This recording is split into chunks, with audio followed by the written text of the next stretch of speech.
Baik, Bapak Ibu, acara akan dimulai. Yang terhormat Bapak Muji Santosa, Owner Muji Santosa Training and Consulting. Yang kami hormati Bapak M. Kris Isnaini SH, Inspektur Kota Kediri sekaligus suhu senior dalam hingar-bingar dunia pengadaan barang jasa. Dan yang pada siang hari ini kita mendapatkan kehormatan untuk mendapatkan materi dari beliau. Dan yang kami hormati Bapak Ibu peserta acara webinar kelas PPJ Muji Santosa Training and Consulting yang berbahagia. Assalamualaikum warahmatullahi wabarakatuh. Waalaikumsalam warahmatullahi wabarakatuh. Selamat siang, semangat pagi, dan salam sejahtera bagi Bapak Ibu sekalian. Shalom, Om Swastiastu, Namo Buddhaya, salam kebajikan, Rahayu.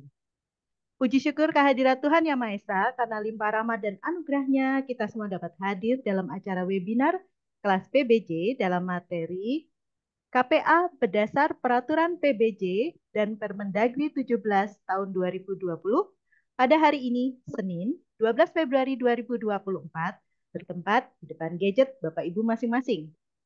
Perkenankan saya, Teresia Terumayangsari, dari PBJ Kota Malang, akan memandu Zoom meeting pada siang hari ini. Bapak Ibu hadirin, sekarang marilah kita hening sejenak untuk memanjatkan doa kepada Tuhan Yang Maha Esa. Berdoa, disilakan.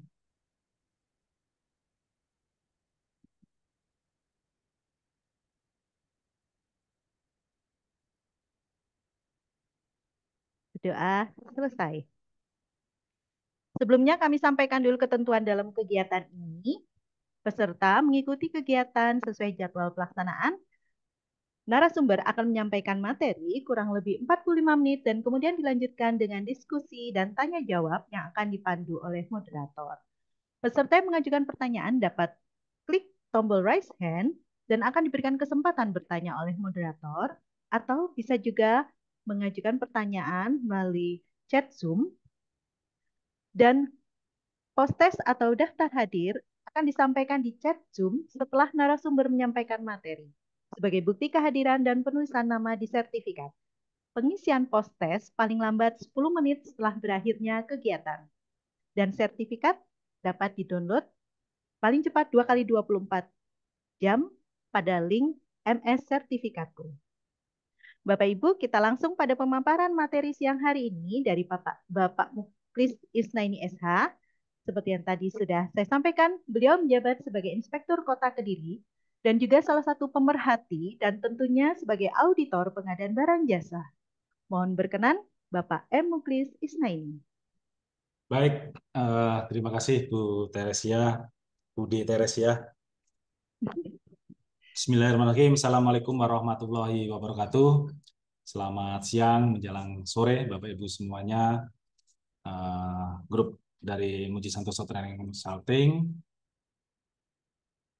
Alhamdulillah, puji syukur kita panjatkan kehadirat Allah. Kita bisa bertemu kembali di dalam kegiatan seminar online ya, Muji Santosa Training Consulting. Baik, saya diberikan tugas nih sama Pak Muji untuk berdiskusi dengan Bapak Ibu terkait dengan kuasa pengguna anggaran berdasarkan Peraturan Pengadaan Barang Jasa dan Peraturan Menteri Dalam Negeri Nomor 77 Tahun 2020 gitu kan. Tadi Bu Teresa nyebutnya 17 gitu kan. Jadi beda. Ini 77 ya, Bapak Ibu tahun 2020. Perkenalkan Bapak Ibu, saya Muhammad Muklis Isnaini. Saya dari Inspektorat Pemerintah Kota Kediri. Ya, kita mulai saja terkait dengan diskusi ini karena waktu juga.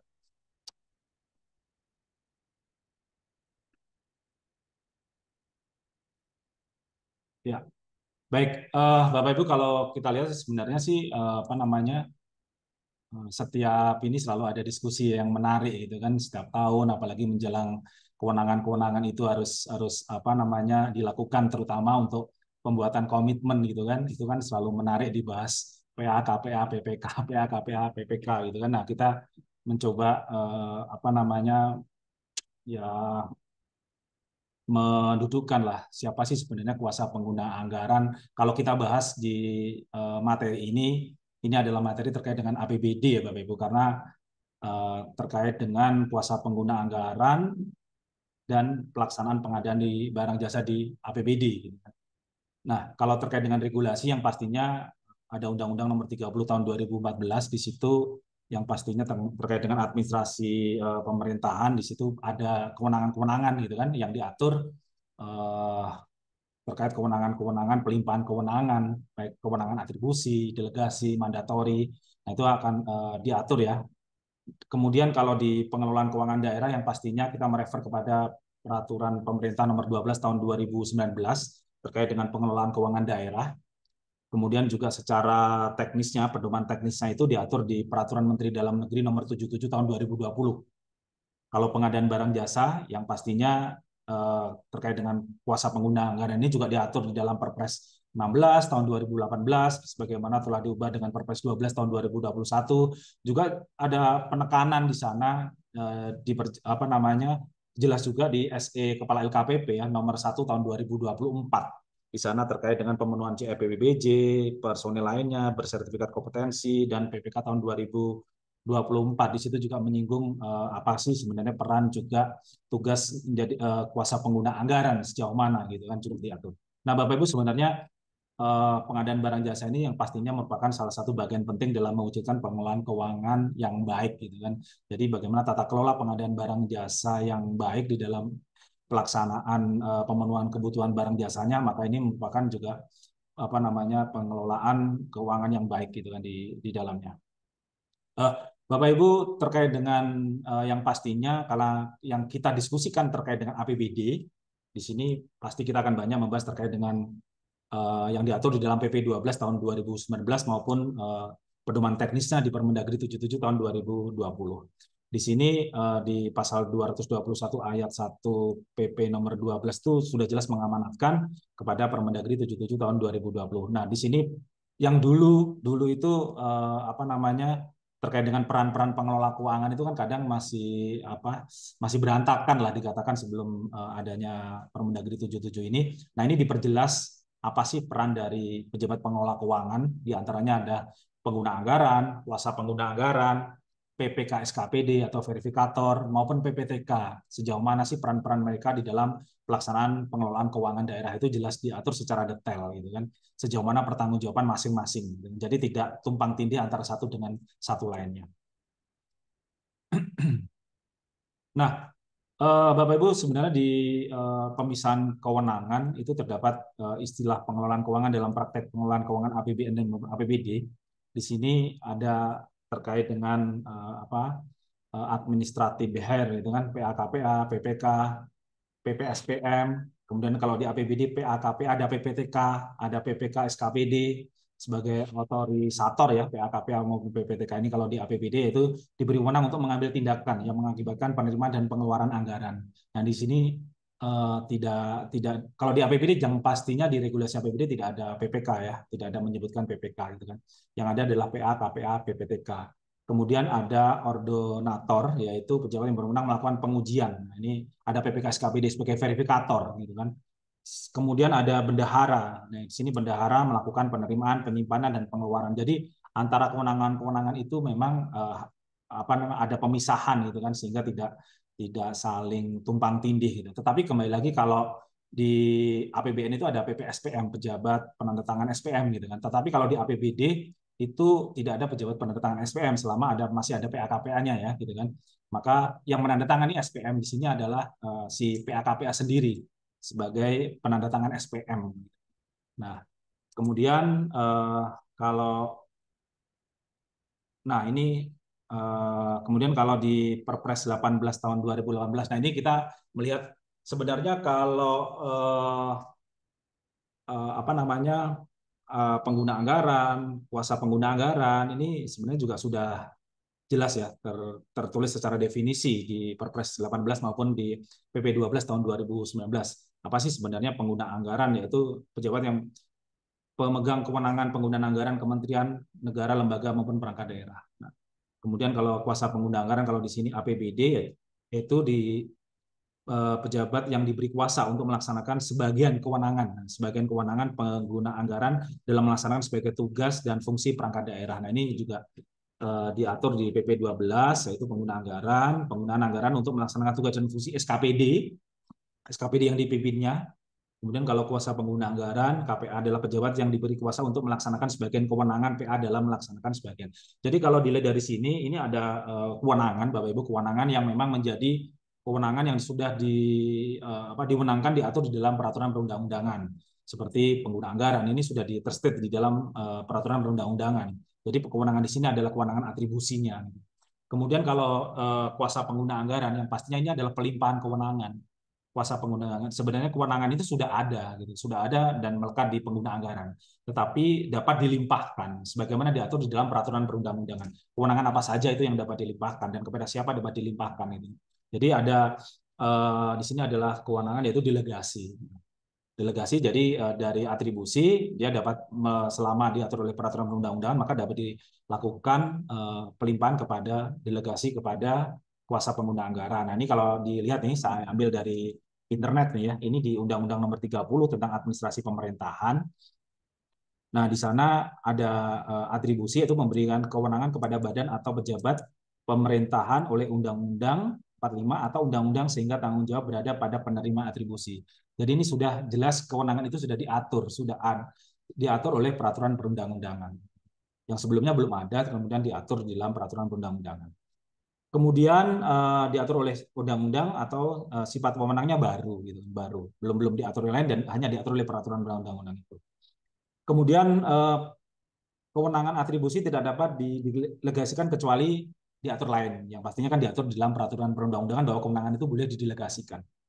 Nah, kemudian ini contohnya adalah pengguna anggaran tadi, Pak. Kemudian kalau delegasi yaitu pelimpahan kewenangan kepada badan atau pejabat pemerintahan yang lebih rendah dengan tanggung jawab dan tanggung gugat beralih sepenuhnya kepada penerima delegasi. Nah, ini contohnya adalah kuasa pengguna anggaran. Ini kewenangan delegasi, itu mendelegasikan gitu kan. Dan kewenangan mana saja yang boleh itu juga sudah diatur dalam peraturan perundang-undangan. Diberikan oleh badan atau pejabat pemerintahan di atasnya, ditetapkan dalam peraturan pemerintah, peraturan presiden atau peraturan daerah. Gitu. Siapa saja dan apa saja kewenangan yang bisa didelegasikan, sifat wewenangnya telah ada sebelumnya. Telah ada kenapa? Karena sebenarnya sudah menjadi kewenangannya pengguna anggaran. Nah, kewenangan itu diatur mana saja yang bisa dilimpahkan kepada kuasa pengguna anggaran. Kemudian kewenangan delegasi tidak dapat didelegasikan lebih lanjut kecuali ditentukan lain. Nah, ini kalau ada lagi yaitu terkait dengan mandatori gitu kan. Jadi pelimpahan kewenangan kepada badan atau pejabat pemerintahan yang lebih rendah dengan tanggung jawab dan tanggung gugat tetap berada pada pemberi mandat. Nah, biasanya kalau mandat ini kewenangan ini diberikan kepada yang biasanya ada namanya pejabat gitu. Misalnya terkait dengan pejabat pengadaan, pejabat pembuat komitmen gitu kan, pejabat pelaksana teknis kegiatan. Ini adalah kewenangan-kewenangan yang merupakan kewenangan mandat. Jadi mereka bertindak atas nama pemberi kewenangan atau lembaga yang memberikan kewenangan itu. Kemudian secara perolehannya diberikan oleh badan atau pejabat, nah pemerintah di atasnya, sifatnya pelaksanaan tugas rutin. Pengalihan kewenangan tidak diatur, namun menerima mandat tidak berwenang mengambil keputusan dan atau tindakan strategis yang berdampak pada perubahan status hukum, organisasi, kepegawaian, dan alokasi anggaran. Nah, ini ada batasannya, gitu kan. Nah, si pemberi mandat pun boleh mau untuk misalkan mau mengambil alih terkait dengan mandat yang diberikan, misalkan ya boleh saja si pengguna anggaran ini yang memberikan mandat kepada pejabat tadi boleh saja mengambil alih gitu kan terkait dengan kewenangan itu tadi. Misalkan kalau kewenangan ini ternyata diberikan tidak berjalan. Nah, itu adalah beberapa pelimpahan kewenangan ya terkait dengan atribusi ataupun delegasi ataupun mandatori gitu. Nah, Bapak Ibu, kalau PA ini ya pastinya adalah kewenangan atribusi karena kewenangan ini sudah diatur di dalam peraturan perundang-undangan. PA adalah pejabat pemegang kewenangan penggunaan anggaran untuk melaksanakan tugas dan fungsi SKPD dipimpinnya. Kalau terkait dengan pengadaan barang jasa ini kepala SKPD skala KPA itu mempunyai tugas diantaranya melakukan tindakan yang mengakibatkan pengeluaran atau beban anggaran belanja, mengadakan ikatan perjanjian kerjasama dengan pihak lain dalam batas anggaran yang telah ditetapkan. Nah, dalam hal mengadakan ikatan untuk pengadaan barang jasa, PA bertindak sebagai PPK sesuai dengan ketentuan peraturan perundang-undangan. Di dalam menjalankan, misalkan ada PA ini juga bertindak sebagai PPK tanpa mendelegasikan kepada kuasa pengguna anggaran, tanpa menunjuk pejabat komitmen, misalkan, maka PA ini ya melaksanakan bertindak sebagai pejabat pembuat komitmen. Nah, pelaksanaan itu ya didasarkan sesuai dengan ketentuan perundang-undangan. PA yang bertindak sebagai PPK dapat dibantu oleh pegawai yang memiliki kompetensi sesuai bidang tugas pejabat pembuat komitmen atau agen pengadaan sesuai ketentuan peraturan perundang-undangan. Ini di sana ada, kalau di APBD kan ada PPTK gitu, ada JF gitu kan, teman-teman ini bisa membantu apa namanya untuk terlaksana kegiatan PA sebagai PPK tadi. Yang jelas PA bertanggung jawab atas pelaksanaan tugas dan wewenang kepada kepala daerah melalui Sekda. Nah, ini Bapak Ibu kalau KPA, yang pastinya KPA ini adalah pelimpahan. PA dapat melimpahkan sebagian kewenangannya kepada Kepala Unit SKPD selaku kuasa pengguna anggaran. Nah, Bapak Ibu kalau kuasa pengguna anggaran ini pembentukannya yaitu bisa kita lihat dari pelimpahan kewenangan berdasarkan pertimbangan besaran anggaran, kegiatan, subkegiatan, lokasi, dan atau rentang kendali. Jadi pelimpahan kewenangan ini bisa didasarkan karena besaran anggaran, Bapak Ibu, gitu kan. Lokasi atau rentang kendali. Kalau pertimbangan besaran anggaran, kegiatan subkegiatan dilakukan oleh SKPD yang mengelola besaran anggaran kegiatan subkegiatan yang kriterianya ditetapkan oleh kepala daerah.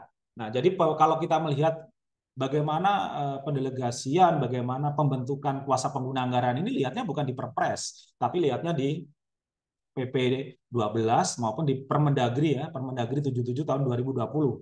Di sana bisa ditentukan gitu kan bagaimana mengangkat membentuk kuasa pengguna anggaran gitu kan. Di antaranya terkait dengan kalau di satu apa namanya SKPD berarti ini bisa didasarkan karena besaran anggaran gitu kan. Karena besaran. Nah, besaran anggaran berapa yang bisa dilimpahkan kepada kuasa pengguna anggaran? Nah, ini diatur, ditetapkan oleh kepala daerah. Misalkan berapa M seseorang itu bisa melimpahkan menjadi apa namanya menetapkan kuasa pengguna anggaran, PA melimpahkan kepada kuasa pengguna anggaran gitu. Kemudian pertimbangan lokasi atau rentang kendali dilakukan terhadap SKPD yang membentuk cabang dinas, UPTD dan atau kelurahan sesuai dengan ketentuan peraturan perundang-undangan. Nah, ini tidak perlu harus ada ketentuan besaran anggaran, tetapi ditentukan karena rentang kendali tadi. Kemudian pelimpahan sebagai kewenangan ditetapkan oleh kepala daerah atas usul kepala SKPD ya. Ya pastinya penetapan itu untuk kuasa pengguna anggaran itu bukan ditetapkan oleh pengguna anggaran, tetapi ditetapkan oleh kepala daerah gitu. Yang pastinya atas usul kepala SKPD disampaikan kepada BPKAD biasanya. Nanti akan disampaikan apakah sesuai dengan ketentuan, maka akan disampaikan untuk penetapannya untuk dapat ada kuasa pengguna anggaran. Kemudian pelimpahan kewenangan di antaranya kalau terkait dengan pengadaan barang jasa yang pastinya melakukan tindakan yang mengakibatkan pengeluaran atas beban anggaran belanja. Nah, ini bisa dilimpahkan kepada kuasa pengguna anggaran, mengadakan ikatan perjanjian kerjasama dengan pihak lain dalam batas anggaran yang telah ditetapkan. Kalau KPA yang pastinya bertanggung jawab kepada pengguna anggaran, walaupun yang menetapkan kuasa pengguna anggaran adalah kepala daerah. Nah, kalau dalam hal mengadakan ikatan untuk pengadaan barang jasa, KPA bertindak sebagai PPK.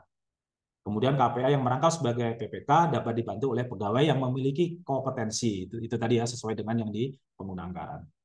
Jadi itu tadi Bapak Ibu. Jadi kalau PA adalah kewenangan atribusi yang sudah diatur dalam perundang-undangan dan kewenangan itu bisa dilimpahkan, didelegasikan sebagaimana diatur dalam peraturan perundang-undangan juga dapat dilimpahkan kepada kuasa pengguna anggaran. Nah, itu tadi yang saya sampaikan bahwa kalau pelimpahan sebagian kewenangan, nah itu tadi ya, yang belum yaitu pelimpahan kewenangan beban kerja Sekda. Nah, kalau Pak Sekda melimpahkan kewenangan kepada kuasa pengguna anggaran, yaitu diantaranya kepada kepala biro, kepala bagian. Nah, ini kalau ini adalah pelimpahan karena beban kerja. Jadi kalau dilihat di Permendagri 77 dulu masih ada yang menanyakan, loh ini kalau kuasa pengguna anggaran asisten bagaimana? Nah, padahal di Permendagri 77 sudah terstate bahwa pelimpahan kewenangan itu kepada kepala bagian atau kepala biro untuk Kapkota untuk melakukan pengelolaan keuangan. Jadi bukan kepada asisten gitu kan. Nah, ya jadi seperti itu. Jadi kenapa Sekda ini bukan karena besaran anggaran, tapi karena beban kerjanya Pak Sekda di dalam melaksanakan tugas tupoksinya Sekda sebagai pengguna anggaran. Nah, ini dilakukan pelimpahan kewenangan kepada kepala biro maupun kepala bagian. Nah, Bapak Ibu kalau kita melihat di Perpres 12 tahun 2021 di situ sudah sangat detail ya Bapak Ibu terkait dengan tugas-tugas dan kewenangan dari pengguna anggaran. Jadi tidak semua juga kalau di APBD tidak semua juga itu bisa dilimpahkan kepada kuasa pengguna anggaran. kecuali kalau di APBN ya. Kalau di APBD ada hal-hal yang memang tidak bisa dilimpahkan kepada kuasa pengguna anggaran. Nah, ini harus dilihat itu kan. Jadi pelimpahan pendelegasian kepada kuasa pengguna anggaran itu juga harus diatur sesuai dengan peraturan perundang-undangan. Mana saja yang bisa dilimpahkan, didelegasikan kepada kuasa pengguna anggaran. Demikian juga kalau kita lihat di PP 12 tahun 2019, Kepala SKPD selaku pengguna anggaran mempunyai tugas seperti itu, ya kan? Kemudian mana saja yang bisa dilimpahkan, mana saja yang tidak bisa dilimpahkan kepada kuasa pengguna anggaran. Nah, kemudian pengguna anggaran bertanggung jawab atas pelaksanaan tugas dan wewenangnya kepada kepala daerah melalui, nah ini kalau di ini ya di apa namanya di tugas dan pertanggungjawaban gitu kan, gitu. Jadi kalau kita lihat apa sih tugas dari pengguna anggaran, baik di Perpres maupun di Permendagri atau di PP 12 di pengelolaan keuangan daerah itu akan sangat ini ya sangat detail gitu kan. Dan mana saja yang bisa dilimpahkan itu juga sudah diatur di dalamnya. Nah, seperti ini. Kalau di Perpres nomor 12 tahun 2021, nah ini pengguna anggaran untuk pengelolaan APBD dapat melimpahkan kewenangan sebagaimana dimaksud pada ayat 1 huruf A sampai dengan huruf F1 saja kepada kuasa pengguna anggaran. Jadi selebihnya itu berarti tidak bisa dilimpahkan kepada kuasa pengguna anggaran yang ada di APBD. KPA dalam pengadaan jasa melaksanakan pendelegasian sesuai dengan pelimpahan dari PA. KPA berwenang menjawab sanggah, KPA dapat menugaskan PPK untuk melaksanakan tugas, gitu kan. KPA dapat dibantu oleh pengelola pengadaan barang jasa. KPA pada pengadaan barang jasa yang menggunakan anggaran belanja dari APBD dapat merangkap sebagai PPK. Ini saja. Kemudian di PP 12 tahun 2019 juga sudah jelas bahwa PA dapat melimpahkan sebagian kewenangan kepada Kepala Unit SKPD selaku KPA, melimpahkan sebagian kewenangan meliputi. Nah, ini apa saja yang bisa dilimpahkan? Misalkan melakukan tindakan yang mengakibatkan pengeluaran, melaksanakan anggaran unit SKPD yang diampunya, melakukan pengujian atas tagihan dan memerintahkan pembayaran terkait OPD yang diampunya, mengadakan ikatan, perjanjian kerjasama dengan pihak lain, melaksanakan pemungutan retribusi daerah, mengawasi pelaksanaan anggaran menjadi tanggung jawabnya, melaksanakan tugas KPA lain sesuai dengan ketentuan peraturan perundang-undangan. Nah, melaksanakan tugas lain ini bisa merefer kepada ke Perpres 12 ini. Ya kan, melaksanakan tugas KPA lainnya sesuai dengan ketentuan peraturan perundang-undangan gitu kan. Nah, manakala yang bersangkutan di sini adalah apa namanya melaksanakan sebagai KPA. Nah, di sini ada tugas-tugas sesuai dengan Perpres nomor 12, mana saja tugas itu juga menjadi pelimpahan sebagai KPA tadi. Dalam melaksanakan kewenangan KPA bertanggung jawab kepada PA. Ya. Jadi pelimpahan tugas-tugas itu yang pastinya sudah secara detail diatur di dalam peraturan perundang-undangan. Nah, Bapak Ibu, kemudian kalau dilihat di Perpres 12 tahun 2021, tadi KPA pada pengadaan barang jasa menggunakan anggaran belanja dari APBD dapat merangkap sebagai PPK. Nah, ini sebenarnya ada juga KPA itu yang UOBK gitu kan, KPA UOBK unit organisasi bersifat khusus. Nah, ini adalah di RSUD ini Bapak Ibu. Nah, kalau KPA itu di RSUD itu bisa dikatakan pelimpahan kewenangannya hampir sama dengan kewenangan dari pengguna anggaran gitu kan. Nah, kecuali kalau di luar UOBK tadi ke apa namanya pelimpahan kepada KPA itu terbatas gitu kan. Terbatas tidak seluruhnya. Tetapi kalau di UOBK itu bisa seluruhnya. Jadi seakan-akan KPA yang ada di rumah sakit atau di apa namanya di UOBK itu KPA rasa PA gitu kan. Karena kewenangannya adalah kewenangan yang sama dengan kewenangan dari pengguna anggaran gitu kan. Nah, kalau di Perpres 12 tahun 2021 ya kan terkait dengan menggunakan dapat merangkap sebagai PPK nih. KPA pada pengadaan barang jasa yang menggunakan anggaran belanja dari APBD dapat merangkap sebagai PPK. Nah, ini juga diperjelas ya di SELKPP nomor 1 tahun 2024. Di sana PPK dilaksanakan dirangkap oleh PA-KPA, salah satu upaya mengatasi. Nah, ini yang selalu didiskusikan kekurangan PPK bersertifikat kompetensi. Jadi tidak usah bingung Bapak Ibu gitu. Semuanya sudah terjawab sebenarnya mau apa namanya di Permendagri 77 itu sudah terjawab. Cuma ini kan dikelirkan lagi gitu kan. Berdasarkan pasal 10 Perpres 12 penggunaan KPA jasa yang menggunakan anggaran belanja dari anggaran pendapatan belanja daerah dapat merangkap sebagai PPK. Kemudian berdasarkan pasal 7 ayat 3 peraturan LKPP nomor 19 tahun 2019, PKP yang merangkap sebagai PPK tidak diwajibkan memiliki sertifikat kompetensi di bidang pengadaan barang jasa, gitu kan. Nah, ini kalau apa namanya khawatir saya pelimpahan kewenangan kepada PPK ini dalam rangka melimpahkan resiko gitu kan. Jadi sebenarnya pelimpahan pendelegasian atau mandatori itu karena memang tugas pelaksanaannya, bukan karena dalam rangka tidak mau atau dalam rangka mengalihkan resiko kepada orang lain gitu. Nah, yang seharusnya yang ditingkatkan ya PA-KPA ini untuk kompetensinya gitu. Kalau saya gitu kan. Karena di Permendagri nomor 77 tahun 2020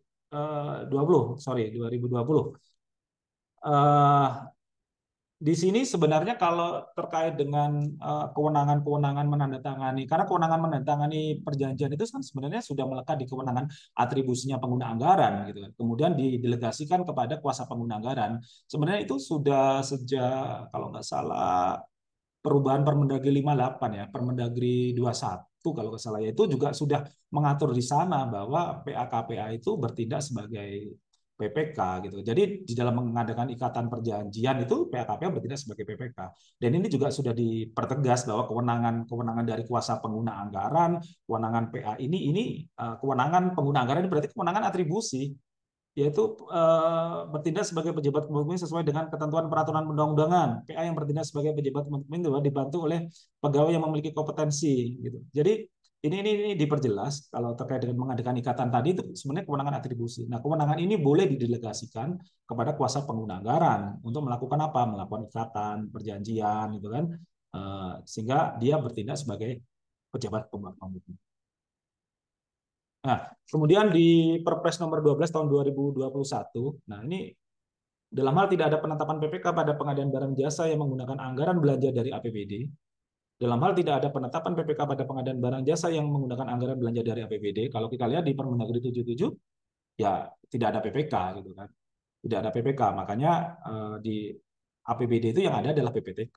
Maka fungsi PPTK di sini akan diperankan gitu kan, bahwa PAKP menugaskan PPTK untuk melaksanakan tugas PPK sebagaimana dimaksud pada ayat 1 huruf A sampai dengan huruf M, kecuali yang menandatangani SPBJ, menandatangani kontrak, surat perjanjian. Nah, ini tetap melekat di PAKPA gitu kan. Kemudian PPTK yang melaksanakan tugas PPK sebagaimana dimaksud pada ayat tersebut wajib memenuhi persyaratan kompetensi PPK. Nah, kompetensi PPK di sini, apakah kompetensi PPK tipe ABC misalkan, ternyata tidak, Bapak Ibu, masih diperbolehkan gitu kan, sesuai SLKPP nomor 1 tahun 2024, kan? Dalam hal tidak ada penetapan PPK pada pengadaan barang jasa, ini menegaskan untuk PPTK melaksanakan tugas PPK. Nah, kompetensi dalam hal PPTK yang melaksanakan tugas PPK belum memenuhi persyaratan kompetensi PPK, maka dapat menugaskan sertifikat PBJ tingkat dasar atau level 1. Jadi masih dimungkinkan PPTK yang memiliki sertifikat dasar untuk melaksanakan tugas PPK, membantu. Nah, ini juga sebenarnya merefer kepada Permendagri 77. Gitu. Di Permendagri 77 di sini, salah satu tugas PPTK yaitu menyiapkan dokumen pengadaan barang jasa. Jadi menyiapkan dokumen pengadaan barang jasa sesuai apa ya? Sesuai peraturan sesuai peraturan pengadaan barang jasa sesuai dengan Perpres 16 maupun Perpres 12 gitu kan. Jadi dia PPTK itu juga salah satu tugasnya menyiapkan dokumen-dokumen itu tadi. Nah, manakala PPTK itu ternyata memiliki kompetensi atau memiliki sertifikat kan terkait dengan dasar atau PBJ level 1 tadi, nah PPTK bisa nih ditugaskan. Jadi membantu tugasnya PA-KPA tadi gitu. Tugasnya PA-KPA dalam melaksanakan pengadaan barang jasa.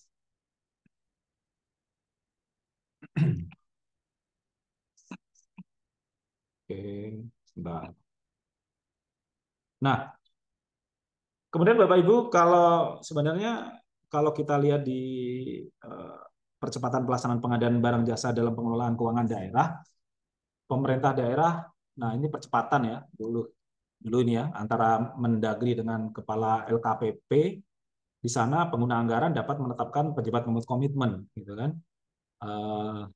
Terus kemudian PPK dapat dirangkap oleh KPA, gitu. Jadi sesuai dengan pendelegasian kewenangan dari PA, gitu kan. Jadi sebenarnya kalau ada KPA itu sebenarnya ya PPK itu tidak ada, gitu kan. Maksudnya gini, kalau tidak ada penetapan PPK, KPA, PPK itu kan tidak ada, gitu. Tidak perlu harus ada pertanyaan lagi. Apakah ada surat penetapan lagi untuk PPK gitu kan kepada KPA? Ya tidak ada gitu kan.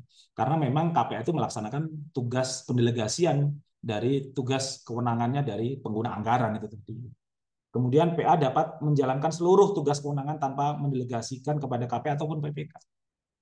Jadi ya bisa saja gitu kan.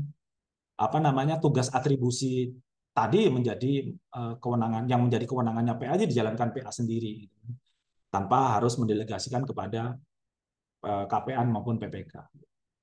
Nah, kemudian kepala SKPD atau selaku PA dapat menugaskan PPTK itu tadi ya, PPTK untuk melaksanakan gitu. Jadi sebenarnya tidak jadi problem gitu kan, manakala saat ini memang apa, tapi tetap kompetensi itu harus ditingkatkan gitu kan. Tetapi kembali lagi kan, kalau pekerjaan-pekerjaan yang memang sederhana, rutin, apalagi sekarang sudah menjadi katalog, purchasing, saya kira kan apa namanya, di KPA saja sudah cukup gitu kan. Mungkin kalau untuk pekerjaan-pekerjaan yang dirasa itu secara strategis atau itu kan butuh butuh apa, kompetensi yang lebih lah dari seorang PPK, atau mungkin KPA ini yang harusnya memiliki kompetensi, manakala KPA ini seseorang ini diangkat ya sebagai mungkin pejabat administrator di bawahnya pejabat tinggi pratama misalkan. Ya seyogyanya KPA ini yang harus memiliki syarat kompetensi gitu kan. Jadi di mana di saat melaksanakan apa namanya tugas pendelegasian kewenangan tugas tadi, sebenarnya KPA ini ya sudah siap untuk melaksanakan tugas itu. Kalau tidak salah, kalau di Kemendagri seperti itu gitu kan.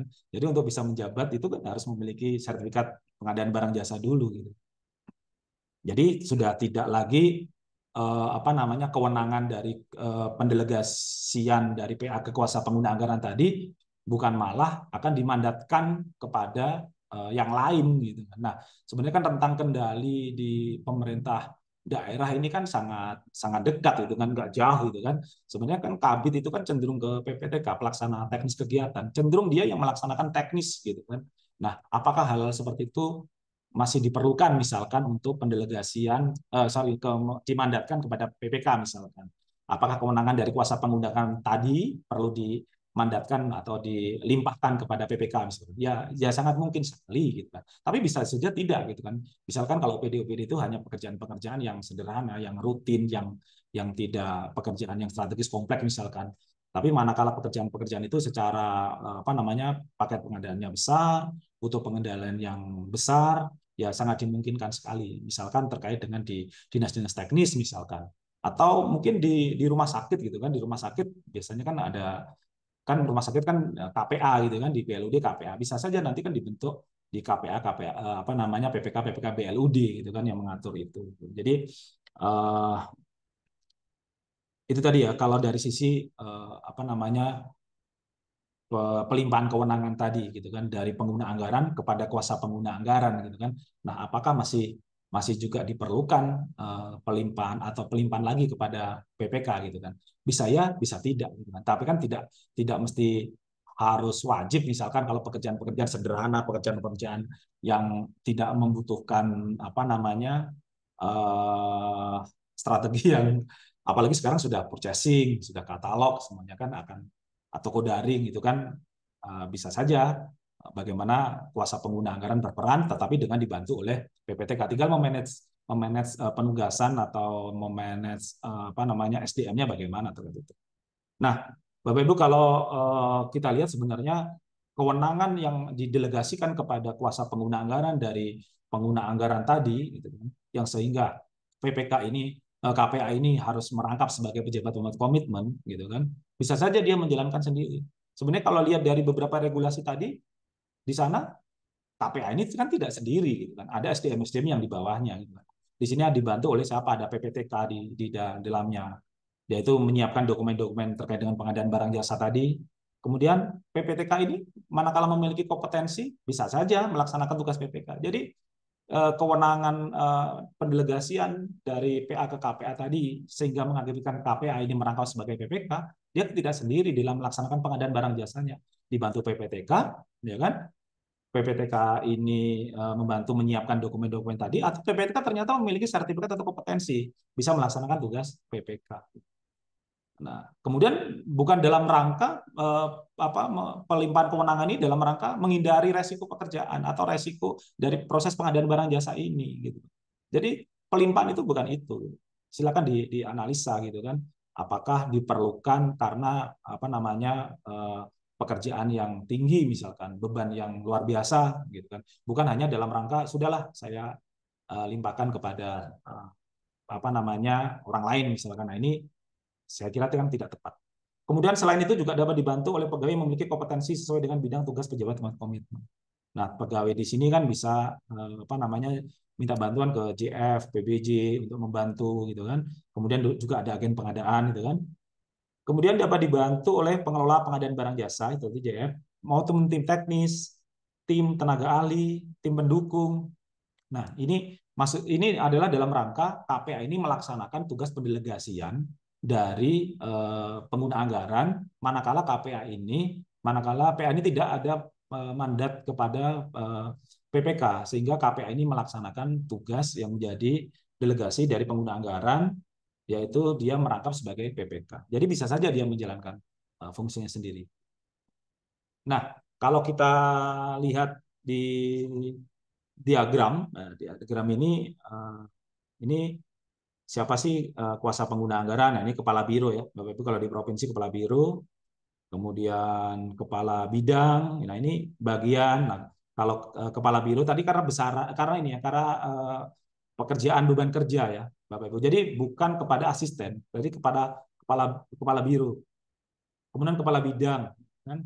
Kemudian kepala bagian UPTD cabang RSUD. Nah, ini sebagai kuasa pengguna anggaran. Nah, kalau di Kapkota, nah di sini yang bisa menjadi kuasa pengguna anggaran yaitu di kepala bidang, karena itu tadi Pak Sekda berdasarkan apa namanya beban kerja bagian, kemudian kepala bidang ini berdasarkan besaran anggaran, kepala bagian berdasarkan beban kerja, UPTD lurah ini kan karena berdasarkan rentang kendali.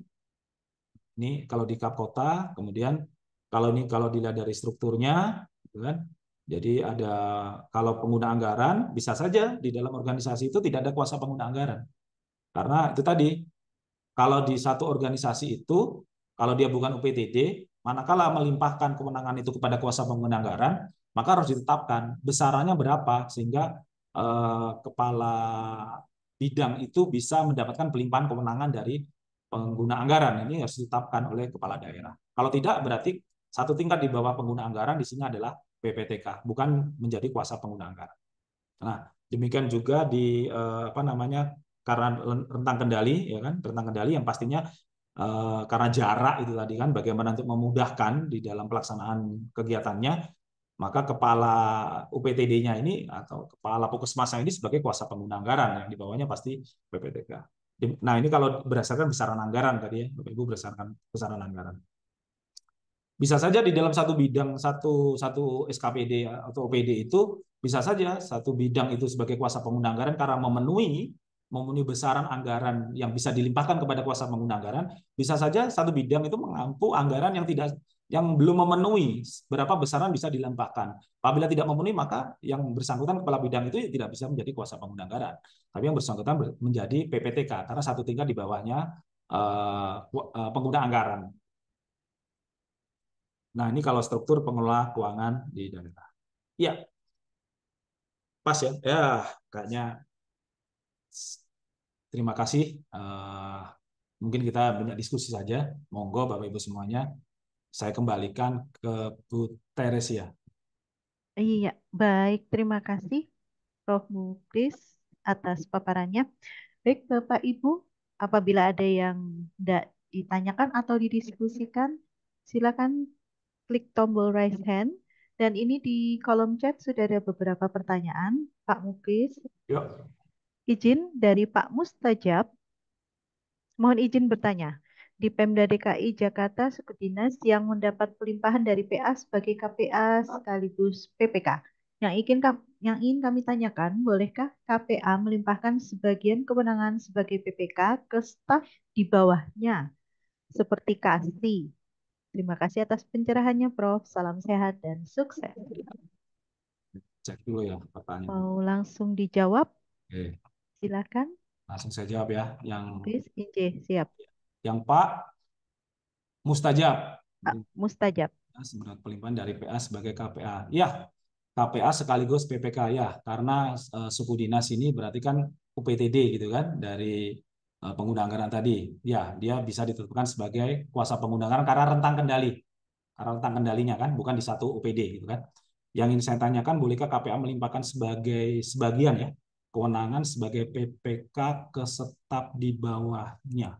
Bolehkah KPA melimpahkan sebagian kewenangan sebagai PPK ke staf di bawahnya? Nah, ini kewenangan apa yang mau dilimpahkan kepada PPK ini?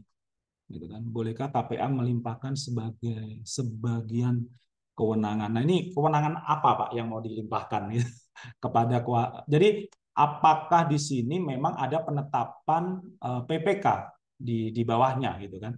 Sebenarnya kan tidak ada larangan manakala pengguna anggaran ini juga menetapkan PPK gitu kan, PPK gitu kan.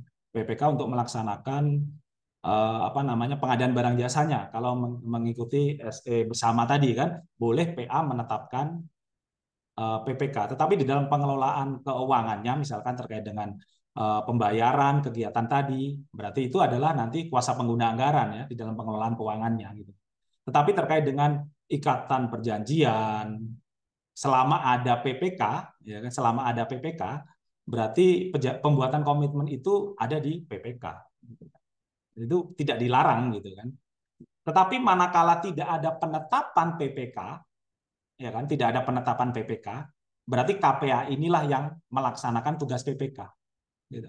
Tetapi manakala ada PPK, nah berarti di dalam melakukan pengadaan barang jasa, melakukan ikatan perjanjian, melakukan apa namanya di sini apa namanya bukan menetapkan PPTK melaksanakan tugas PPK. Di sini menetapkan PPK boleh nggak boleh, gitu. Boleh-boleh saja kan kalau di ketentuan surat edaran tadi boleh-boleh saja gitu kan. PA menetapkan PPK untuk di bidang itu gitu kan. Nah, sebenarnya kalau tapi kembali lagi syarat kompetensi tadi harus dimiliki. Boleh-boleh saja gitu. Nah, tetapi manakala tidak ada penetapan pejabat pembentuk komitmen, maka ya yang melaksanakan pembuatan komitmen ini yang melekat menjadi tugasnya dari kuasa pengguna anggaran, kan seperti itu. Kalau dikatakan bolehkah, ya boleh saja. Gitu sih, Bu. Seperti kasih seperti kasih ya, gitu kan. Nah, sebenarnya kalau melimpahkan kepada PPK itu memang tidak ada ketentuan harus satu tingkat kepada siapa itu kan tidak ada. Gitu. Cuman kan apa namanya persyaratannya kan memiliki kompetensi gitu kan, memiliki kompetensi PPK untuk saat ini. Nah, baik tipe ABC ya kalau nggak salah kan seperti itu. Tapi kalau beda lagi dengan penetapan sebagai PPTK tadi ya. Kalau PPTK tadi ada ketentuan terkait dengan siapa saja yang boleh ditetapkan sebagai pejabat pelaksana teknis kegiatan. Nah, boleh nggak PPTK juga merangkap sebagai PPK? Ya boleh-boleh saja. Kayak gitu sih. Misalkan kasih tadi, akhirnya kalau kalau Kabid atau Kepala UPT tadi sebagai kuasa pengguna anggaran, kasih akhirnya sebagai PPTK, dan kasih itu memiliki sertifikat barang jasa, ya kan? Bisa saja PPTK tadi mau ditetapkan oleh PA menjadi PPK, boleh. Mau ditetapkan PPTK tadi karena memiliki kompetensi, mau ditetapkan hanya melaksanakan tugas PPK karena tidak ada PPK, ya boleh saja. Berarti pembuatan komitmen itu ada di kuasa pengguna anggaran. Tugasnya kasih sebagai PPTK tadi, yang tidak ditetapkan sebagai PPK hanya melaksanakan tugas PPK, dia apa namanya tidak menandatangani perjanjian. Tetapi manakala kasih tadi ditetapkan sebagai pejabat pembuat komitmen, nah ini bedanya kan, maka ya dia mendapatkan pelimpahan mandatori untuk melaksanakan tugas pembuatan komitmen tadi dari PA. Itu, Bu Teresia. Oke. Baik, Bapak, terima kasih. Berikutnya, sebelum ke yang raise hand, izin satu lagi, karena ini tadi sudah duluan, dari Pak atau Ibu Iki. Ini tapi tadi kayaknya sudah dijawab ya. Yang untuk menetapkan PPTK unit SKPD, apakah PA atau KPA sesuai regulasi yang ada? Karena ada banyak persepsi yang berbeda terkait ini. Terima kasih.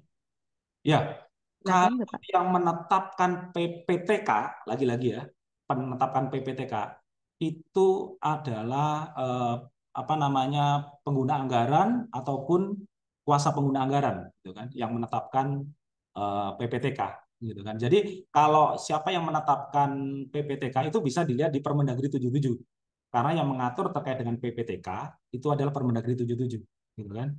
Nah, syarat untuk bisa ditetapkan sebagai PPTK di sana kan apa namanya struktural, gitu kan, harus struktural dulu, gitu kan. Tetapi manakala ternyata struktural itu tidak ada, maka untuk dapat ditetapkan PPTK ketentuannya harus diatur kriterianya. Jafung atau pejabat fungsional itu mana yang bisa ditetapkan, syaratnya apa untuk bisa ditetapkan PPTK. Nah, itu harus diatur. Tetapi manakala dia struktural, kalau struktural itu harus struktural satu tingkat di bawah PAKPA untuk dapat ditetapkan PPTK. Satu tingkat di bawah PAKPA untuk ditetapkan sebagai PPTK. Manakala tidak ada, ternyata di bawahnya KPA adalah bukan struktural, bisa dikatakan karena eselon 4 sekarang sudah fungsional, maka untuk dapat ditetapkan PPTK itu harus diatur kriterianya apa oleh peraturan kepala daerah, gitu kan. Nah, ini kriterianya apa? Nah, kriteria itulah sehingga Jafung itu tadi, manakala strukturnya tidak ada, maka Jafung tadi bisa ditetapkan sebagai PPTK. Kayak gitu. Siap, Pak Mukris. Baik, untuk Pak Mustajab dan Bapak atau Ibu Iki, apakah sudah puas dengan jawaban? Apabila masih ada yang mau ditanyakan, silakan nanti untuk sesi berikutnya. Baik, saya ke Pak Arbain, disilakan yang sudah raise hand. Pak Arba'in. Pak Arbain, silakan. Ya, terima kasih. Assalamualaikum warahmatullahi wabarakatuh. Salam warahmatullahi wabarakatuh. Eh, saya mau bertanya terkait masalah KPA, Pak. Please. Siap. Di tempat kami ada seperti bagian, Pak ya. Kalau Ya, bagian ini berarti eh, kriterianya tentang kendali, Pak ya. kalau bagian ini kriterianya karena beban kerjanya Sekda, Pak. Bukan karena rentang kendali. Beban kerja, Pak ya. Ya, Nah, di sana dalam pengusulan pengusulan PA-nya berarti dari Sekda, Pak ya. Kemudian itu sudah satu paket dengan bendahara pengeluaran pembantu atau yang menetapkan pengeluaran pembantu ini apakah dari Sekda sekaligus atau dari BPKD-nya, Pak? ya. Kalau usulan yang pastinya kan usulan itu kan dari OPD yang disampaikan tadi, usulan kuasa pengguna anggaran, gitu kan, diusulkan kepada BPKAD. Nah, kalau di sekretariatan ya, Sekda ya, itu adalah bagian atau biro itu karena ini apa namanya beban kerja dari Sekda. Tidak mungkin kan Pak Sekda itu melaksanakan apa namanya PH sendiri, gitu kan. Nah, ini ya kalau ketentuannya ya harusnya dilimpahkan kewenangan itu kepada kepala biro atau kepala bagian sebagai kuasa pengguna anggaran, gitu kan. Nah, terus kemudian kalau ada kuasa pengguna anggaran, gitu kan, berarti wajib ada bendahara pengeluaran pembantu. Yang tidak wajib adalah PPK unit SKPD. Nah, ini tidak wajib.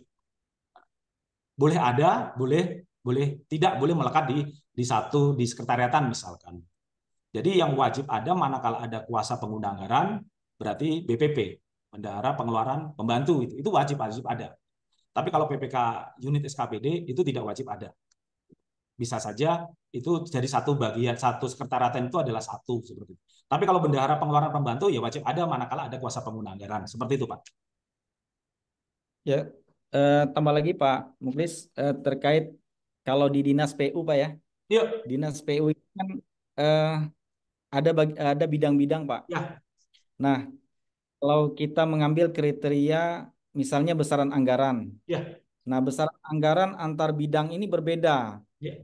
Apakah disebutkan masing-masing misalnya di bidang Bina Marga ada yang 200 miliar, kemudian di bidang Cipta Karya misalnya 100 miliar, kemudian di Ya. SDA-nya 50 miliar. Apakah seperti ini penyebutannya, Pak Mukhlis? Ya, jadi kalau di unit SKPD dalam rangka ini ya, dalam satu SKPD gitu kan, berarti itu kan karena besaran anggaran. Nah, ketentuan terkait dengan besaran anggaran yang dapat dilimpahkan itu harus diatur di dalam peraturan kepala daerah. Nah, besaran berapa sih minimal yang harus bisa dilimpahkan? Itu Pak yang diatur dulu. Misalkan yang dapat dilimpahkan kepada kuasa pengguna anggaran adalah sebesar minimal 50M misalkan. Ya kan? Nah, bisa saja antara bidang 1, 2, 3, misal bidang ABC itu ternyata ada yang di atas 50 maupun di bawah 50, tidak sampai 50, ya kan? Nah, kalau di regulasinya diatur saja berapa besaran yang bisa dilimpahkan kepada kuasa pengguna anggaran karena besaran. Misalkan kita patok 50M. Nah, manakala ada bidang yang anggarannya di atas 50M atau apa namanya yang bisa dilimpahkan dalam minimal 50, berarti 50M ke atas gitu kan. Maka bisa saja pengguna anggaran itu mengusulkan kepala bidang itu sebagai kuasa pengguna anggaran. Tetapi manakala bidang B itu hanya anggarannya 40M gitu kan. Karena ketentuan dapat dilimpahkan karena besaran anggaran itu adalah sebesar 50M gitu kan. Maka ya bidang B tadi tidak bisa menjadi kuasa pengguna anggaran. Gitu kan. Karena dibatasi dengan besaran anggaran berapa yang dapat dilimpahkan. Nah, jadi bidang A tadi bisa diusulkan menjadi kuasa pengguna anggaran, sedangkan bidang B maka yang bersangkutan tidak bisa menjadi kuasa pengguna anggaran karena berdasarkan besaran anggaran tadi kurang secara besaran anggaran yang bisa dilimpahkan. Berarti bidang B tadi adalah menjadi PPTK. Begitu. Ya, kemudian di dalam SIPD ini Pak sudah terbagi-bagi dia per bidang ini Pak. Nilainya misalnya yang Bina Marga 200 miliar, kemudian SDA 100 miliar, 50 miliar, kemudian Cipta Karya 100 M. Ini ketika dia di SIPD ini sudah terbentuk semacam itu, apakah ini harus dirubah lagi kembali Pak? Ketika kita menetapkan seperti misalnya 100 miliar misalnya. Artinya yang SDA tadi tidak bisa masuk, yang Cipta Karya dengan Bina Marga aja yang masuk. Jadi ini otomatis berarti dikembalikan kepada di bawah KPA yang Bina Marga atau Cipta Karya tadi seperti itu Pak. Ya, kalau di ketentuan di Permendagri 77 kan jelas bahwa besaran anggaran itu harus diatur berapa besaran yang bisa dilimpahkan, itu dulu. Nah, Ya. kalau bidang tadi masih belum memenuhi secara besaran sesuai dengan peraturan yang diatur oleh kita sendiri, gitu kan, peraturan kepala daerah, maka yang bersangkutan tidak bisa menjadi KPA. Nah, Ya. siapa bidang tadi? Bidang tadi jadi apa? Berarti bidang tadi ya PA jadinya, gitu kan? Jadi kan ke PA. Jadi tidak menjadi kewenangan dari KPA sebelahnya, gitu kan? Apalagi dijadikan satu, gitu kan? Nah, itu kan berdasarkan unit, gitu kan? Unit kan berarti di Kembalikan bidang-bidang tadi. Unit kan bidang-bidang tadi, gitu. Masa mau dijadikan satu, gitu kan? Ya enggak kan unit tadi, gitu kan? Jadi manakala bidang B tadi tidak bisa memenuhi sesuai dengan yang kita tetapkan bahwa besaran yang bisa dilimpahkan adalah sebesar 50M misalkan. Ya berarti bidang tadi bukan menjadi kuasa pengguna anggaran. Berarti tidak ada pelimpahan terkait dengan pengelolaan itu tadi kepada kuasa pengguna anggaran. Berarti ada di pengguna anggaran. Nah, yang bersangkutan tadi bisa jadi apa? Jadi PPTK. Karena PPTK adalah satu tingkat di bawah PA-KPA. Manakala tidak ada KPA, berarti bidang tadi menjadi PPTK. Manakala bidang A tadi memenuhi ketentuan bisa anggarannya melebihi yang ditetapkan, ya kan? Berarti bidang tadi bisa A tadi bisa diusulkan menjadi kuasa pengguna anggaran. Kan itu kalau diketentukan. Nah, kalau di SIPD-nya ya monggo kan disesuaikan aja. Apakah bidang ini kuasa pengguna anggaran, apakah bidang ini tidak ada kuasa pengguna anggaran. Jadi akan melekat di pengguna anggaran gitu. Itu, Pak. Ya. Terakhir Pak Muklis, mohon izin. Siap. Terkait masalah PPTK tadi Pak ya. Tadi saya sudah sepertinya jelas kalau untuk yang di ketika dia tidak apa namanya fungsional, di bawahnya semua fungsional mau diangkat menjadi PPTK, artinya merujuk kepada aturan Permendagri tadi. Nah, kalau misalkan di kecamatan Pak ya, kecamatan ini kan tidak memiliki misalnya salah satu pun yang memiliki sertifikat kompetensi atau PBJ dasar. Nah, apakah harus mencari dari luar PPTK atau tidak perlu menggunakan PPTK? Ya, ya masih. Jadi Bapak Ibu, ini harus clear. Ini harus clear. Bedakan pengangkatan pembentukan PPTK dengan PPK. Itu harus clear dulu. Kalau pengangkatan pembentukan PPTK itu merujuknya adalah ke Permendagri 77. Itu dulu. gitu loh. Ya kan? Jangan dicampurkan dengan PPK gitu. Nah, apa sih syarat untuk membentuk PPTK gitu, untuk mengangkat PPTK, ya kan? Nah, syaratnya adalah apa namanya, pejabat struktural satu tingkat di bawah PAKPA itu dulu. Pejabat struktural satu tingkat di bawah PAKPA. Misalkan Kabid tadi tidak jadi KPA, maka dia jadi PPTK. Kalau Kabid tadi jadi PPTK, jadi KPA, maka kasihnya kalau dulu dia struktural, masih struktural, maka dia bisa menjadi PPTK. Nah, sekarang ini misalkan Kabid itu menjadi KPA, sedangkan di bawahnya eselon 4 itu kasih sudah tidak ada, sekarang pejabat fungsional misalkan, maka untuk dapat menetapkan pejabat fungsional tadi menjadi PPTK, atur dulu kriterianya di dalam peraturan kepala daerah. Kriteria apa? Misalkan, silakan diatur. Sehingga Javung tadi bisa ditetapkan misalkan mau S1, mau pengalaman apa, ya silakan diatur yang bisa memenuhi itu tadi. Diserahkan kepada daerah gitu kan. Nah, kriteria itu sehingga bisa menjadikan fungsional tadi menjadi PPTK gitu ya. Jadi bukan PPTK ngambil dari tempat lain gitu kan. Jadi PP bingung lagi nanti. Jadi pejabat fungsional tadi bisa ditetapkan sebagai PPTK. Tapi kriterianya atur dulu di dalam peraturan kepala daerah. Gitu ya, Pak ya. Nah, sedangkan manakala PPTK tadi sudah terbentuk, ya kan? Ternyata PPTK tadi memiliki sertifikat kompetensi atau sertifikat PBJ dasar, bisa saja KPA tadi menugaskan PPTK tadi yang memiliki sertifikat kompetensi untuk melaksanakan tugas PPK. Jadi dikelirkan dulu untuk pembentukan PPTK tidak ada syarat kompetensi PBJ. Jadi untuk menetapkan PPTK di APBD itu tidak ada syaratnya memiliki sertifikat kompetensi, sertifikat PBJ dasar, tidak ada. Bentuk PPTK dulu dengan kriteria tadi struktural atau tidak ada, untuk fungsional kriterianya apa. Kemudian kalau PPTK itu memiliki sertifikat kompetensi atau sertifikat PBJ dasar, nah ini boleh ditugaskan oleh PAKPA untuk melaksanakan tugas PPK.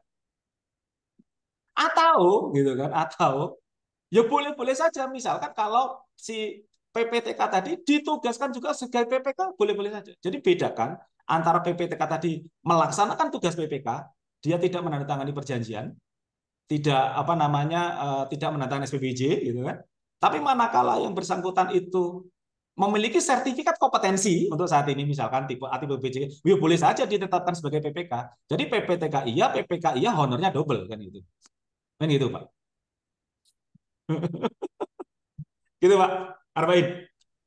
Jadi Ya, gitu Gimana ya, Pak clear dulu Arbain? ya. Jadi bedakan ya, syarat untuk menetapkan PPTK bukan syarat untuk menetapkan sebagai PPK.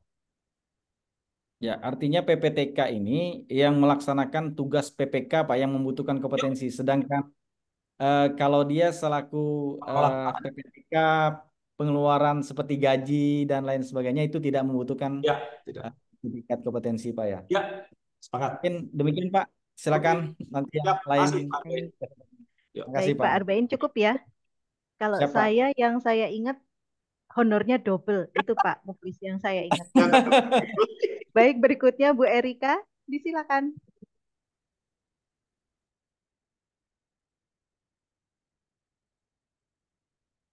Izin Bu Erika. Ya, sudah. Siap, terima kasih Pak.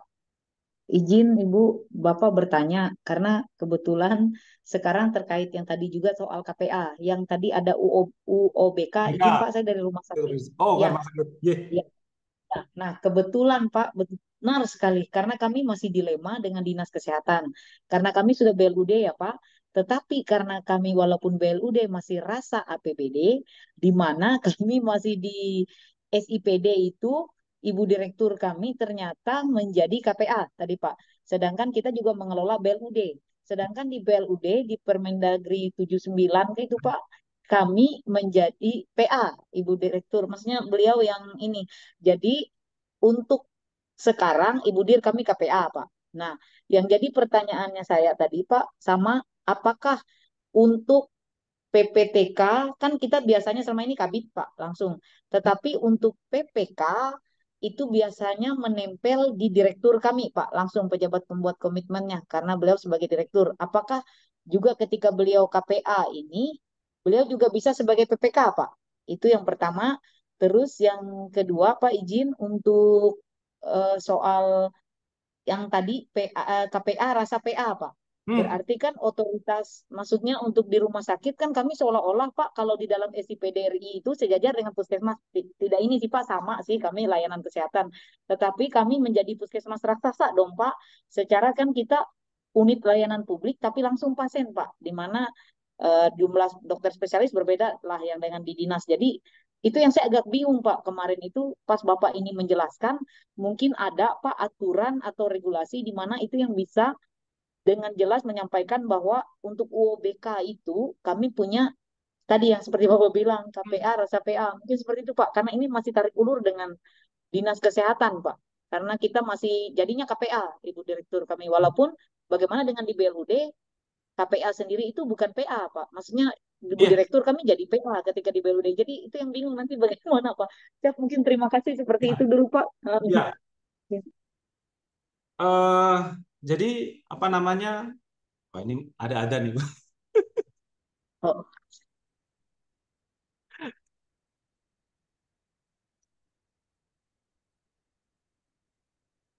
Ditunggu sebentar ya, Bu. Terus ya. Kayaknya boleh, siap, Pak. Silakan. Iya, ada azan dulu, Pak. ya, Ya, nanti terdengar suaranya gitu. Izin. siap. Ya.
Baik, terima kasih. Mohon maaf, Bapak Ibu. Jadi, kalau sebenarnya kalau memang rumah sakit itu eh, dulu kan berdiri sendiri ya, dari pengguna anggaran sendiri ya. Sekarang kan sudah dilekatkan di bawahnya Dinas Kesehatan. Tetapi apa namanya secara eselonisasi kan sama sebenarnya kan. Makanya dia disebutnya sebagai unit organisasi bersifat khusus. Ada kekhususan tadi. Jadi tidak sama dengan BLUD yang di Puskesmas Bapak Ibu. Ini di rumah sakit gitu. Jadi dia itu adalah KPA, tapi rasa PA. Rasa PA apa? Kewenangannya itu sama kewenangan dari pengguna anggaran. Dan itu sebenarnya sudah ada di Permendagri 77 gitu loh. Kalau kita lihat itu di Permendagri 77 sudah jelas gitu loh bahwa kewenangan-kewenangan itu sama seperti kewenangan-kewenangan ada di pengguna anggaran gitu kan terkait dengan pengelolaan keuangan. Nah, sekarang terkait dengan pengadaan barang jasanya, bagaimana terkait dengan apa namanya PPK atau KPA. Kalau anggaran di BLUD itu kan bisa apa namanya Permendagri 79 kan juga dikecualikan gitu kan. Silakan diatur selama diatur ataupun itu di Perpres 12 tahun 2021 juga sudah dikecualikan gitu. Nah, bisa saja Bapak Ibu mengatur terkait dengan apa namanya pengelolaan keuangannya, terkait dengan tata kelola keuangannya, terkait dengan pelaku pengadaannya, silakan. Tapi diatur, Ibu. Jangan tidak diatur. Ada regulasi yang mengatur terkait dengan tata kelolanya bagaimana, pengelolaan keuangannya bagaimana, terkait dengan mengatur, jadi fleksibilitasnya di situ. Terkait dengan PPK misalkan, dia akan menyebutkan PPK BLUD misalkan, silakan diatur. Kepala bidang misalkan menjadi PPK BLUD silakan diatur gitu kan, tapi diatur gitu kan. Nah, jadi misalkan kita dengan hiruk pikuknya memiliki kompetensi tadi, selama itu kan dikecualikan ke BLUD, silakan diatur. Tetapi kembali lagi penting peningkatan kompetensi itu tetap harus dilakukan.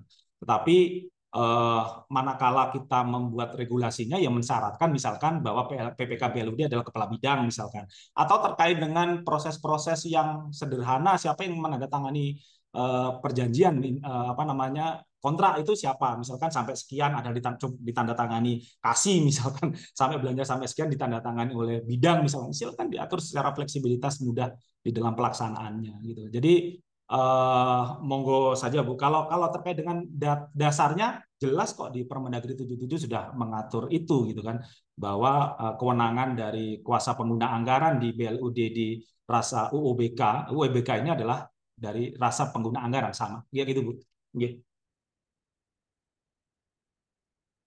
Ya. Pak izin maaf Ya, bertanya, yang tadi peraturannya berarti peraturan yang dikeluarkan oleh kepala dinas atau peraturan yang bisa dikeluarkan oleh KPA kami, Pak? kalau Untuk yang peraturan pelaku peraturan pengadaan atau tadi, perbuk?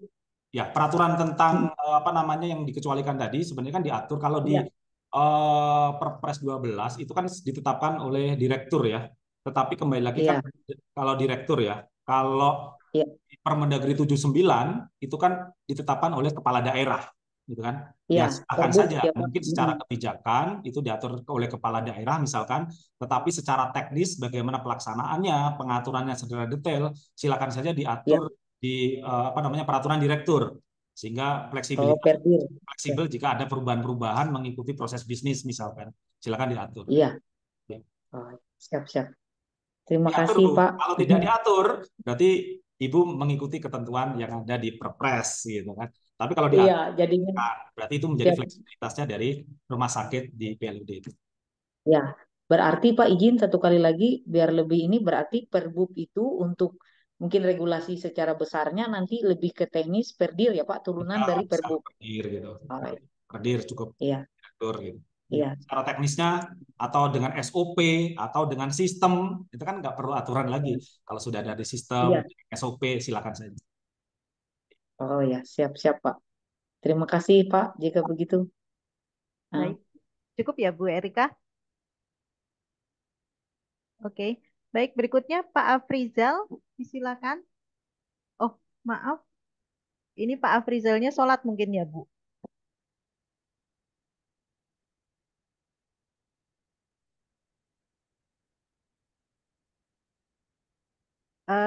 Masih mute, Bu. Kelihatannya masih mute Masih atau nggak ada suara ya? ya, suaranya tidak kedengeran.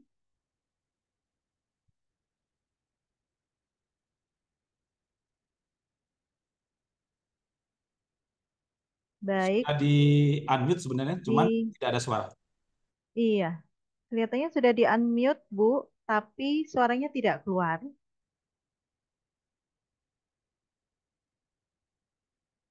Baik, izin. Ibu nanti kalau sudah bisa, mohon bisa langsung disampaikan ya pertanyaannya. Sambil menunggu, saya bacakan dulu pertanyaan yang ada di kolom chat karena sudah banyak sekali. Ini dari Pak Lukas Venus, PPK SKPD apa boleh kasubag umum? Silakan. PPK Pak. SKPD berarti di sini kan Pak Muflis. verifikator gitu ya.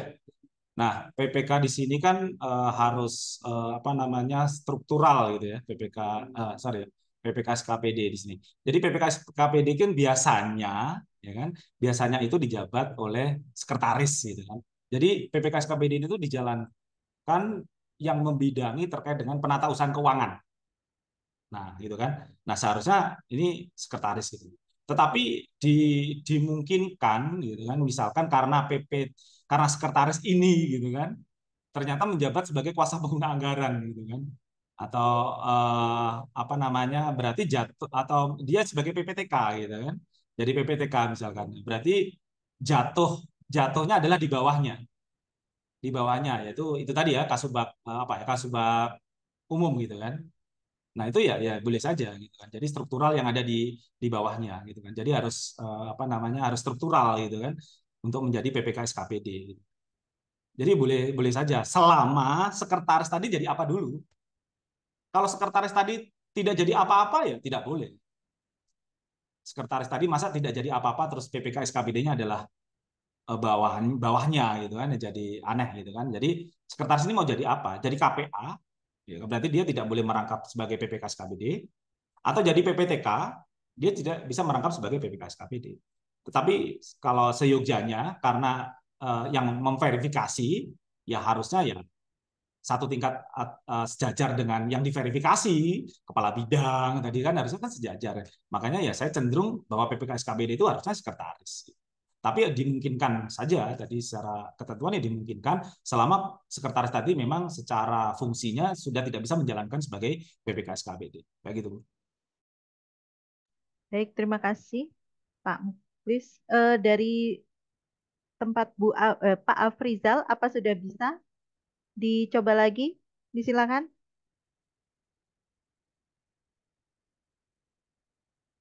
Bisa dites, Bu?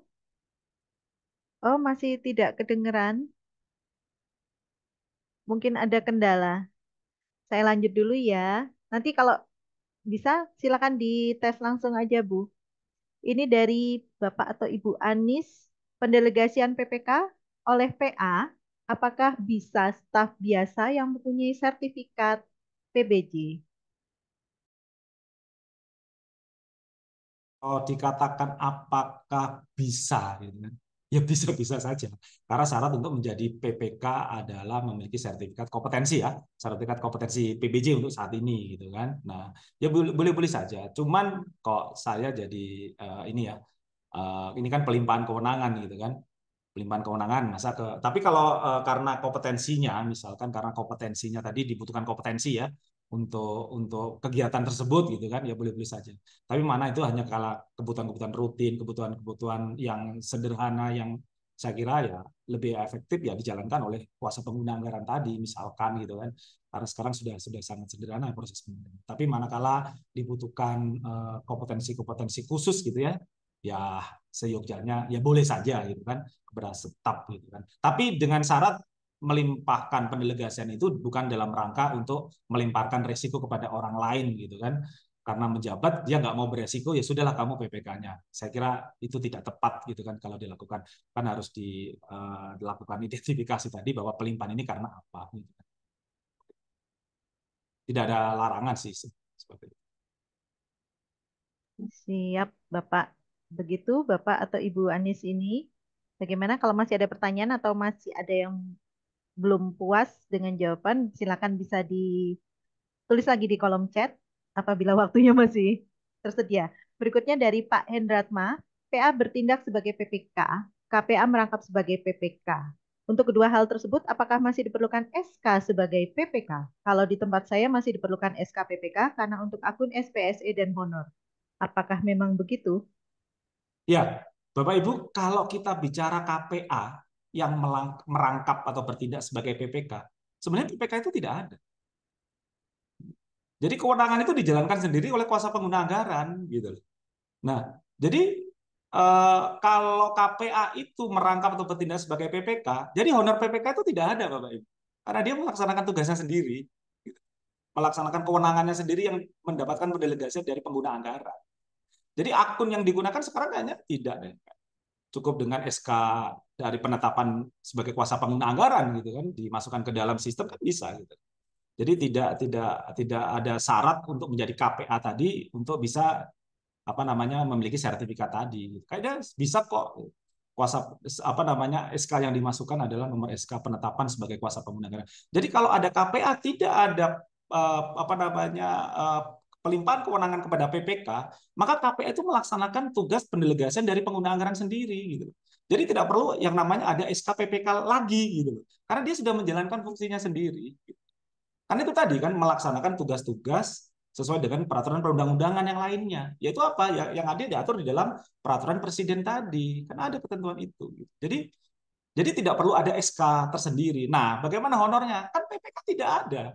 Ya KPA itu hanya menerima honor KPA, bukan double. Nah, lain hal kalau saya sampaikan tadi, bagaimana dengan PPTK dengan PPK? Ini kan dua hal yang berbeda, gitu loh. Ya kan? Dua hal yang berbeda. PPK berarti ada SK tentang PPK. Kalau dia melaksanakan tugas PPK, PPTK melaksanakan tugas PPK, SK-nya satu saja cukup. Tapi manakala dia sebagai PPTK dan juga sebagai PPK, ya kalau saya sejujurnya dua SK. Dan ini kalau menurut saya harusnya honornya double gitu. Karena dua tanggung jawab dan kewenangan yang berbeda. Tetapi manakala hanya melaksanakan tugas PPK, PPK-nya siapa? Ya PPK-nya adalah kuasa pengguna anggaran atau pengguna anggaran. Gitu. Berarti PPTK itu melaksanakan tugasnya sebagaimana tugas yang ketiga tadi gitu kan, menyiapkan dokumen pengadaan barang jasa gitu kan. Itu menjadi tugasnya dia membantu si PAKPA tadi. Kalau melaksanakan tugas ya PPTK tidak dapat honor sebagai PPK. Tapi kalau melaksanakan dia mendapatkan apa namanya pelimpahan sebagai PPK itu kan dua hal yang berbeda. Gitu. Tetapi manakala KPA atau PA melaksanakan tugas PPK, ya PA KPA ini tidak perlu ada SK PPK atau juga tidak diperbolehkan untuk menerima honor sebagai PPK karena dia melaksanakan tugasnya sendiri kayak gitu.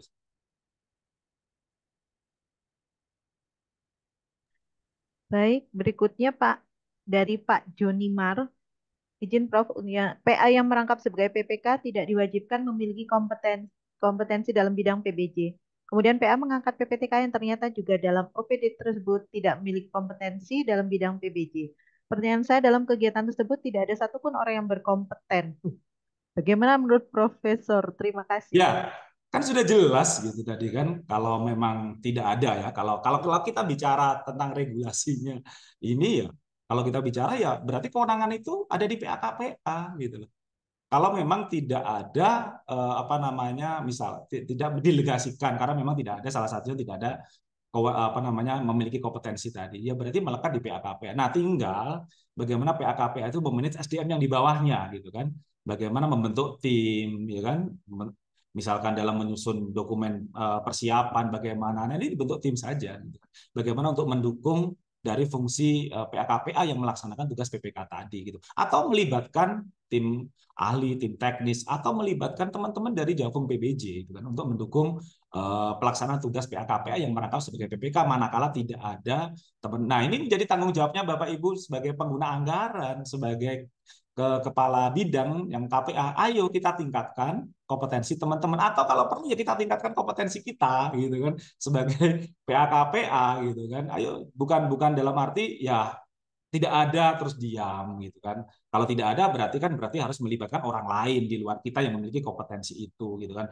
Nah, di sini melibatkan itu kalau menurut saya bukan dalam rangka yang melimparkan resiko bagaimana dalam rangka memitigasi resiko.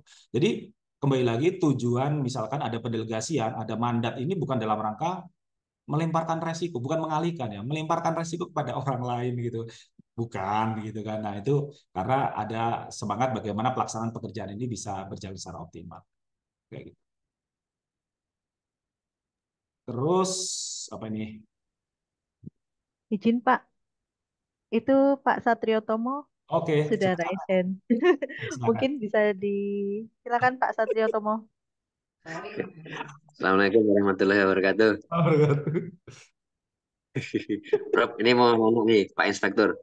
Kan Siap. kalau di Perpres itu PPK kan menerima pelimpahan dari PA untuk perikatan perjanjian ya. Ya, Nah, tapi di Permendagri 77-nya itu kan ada ketentuan kalau PA-nya melakukan perikatan barang dan jasa, dia bertindak selaku PPK. Nah, ya. itu gimana? Apakah ketika PA ini bertindak selaku PPK itu terus nggak ada lagi atau tidak boleh ada lagi penunjukan PPK atau gimana? Karena di tempat saya ini ya ada beberapa satker yang untuk melakukan perikatan kontrak ini PA-nya, tetapi dari mulai perencanaan sampai serah terimanya ini adalah PPK. Itu gimana? Oke. Ya, sebenarnya kan itu kan pelimpahan kewenangan tadi ya, gitu kan, pelimpahan kewenangan seperti makanya kalau hanya sebagian tadi, ya berarti kan fungsi PPTK itu kan yang memiliki kompetensi melaksanakan tugas PPK, gitu kan.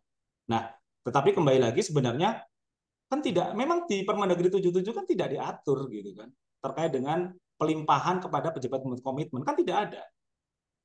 Kan di Permendagri 77 dicari PPK kan tidak ada. Karena PPK itu memang dilekatkan menjadi tugas dan kewenangan dari PA dan KPA. Dan itu sejak kalau nggak salah Permendagri perubahan 58 ya, perubahan 21 atau 12 saya tidak lupa nih. Jadi di situ sudah diatur juga bahwa PA bertindak sebagai PPK, KPA bertindak sebagai PPK. Kemudian juga diperjelas lagi kan di Permendagri 77. Nah, sekarang bagaimana jika ternyata itu tidak dilimpahkan kepada PPK misalnya kan gitu kan PPK hanya apa namanya yang menandatangani kontrak adalah si PA-KPA gitu kan.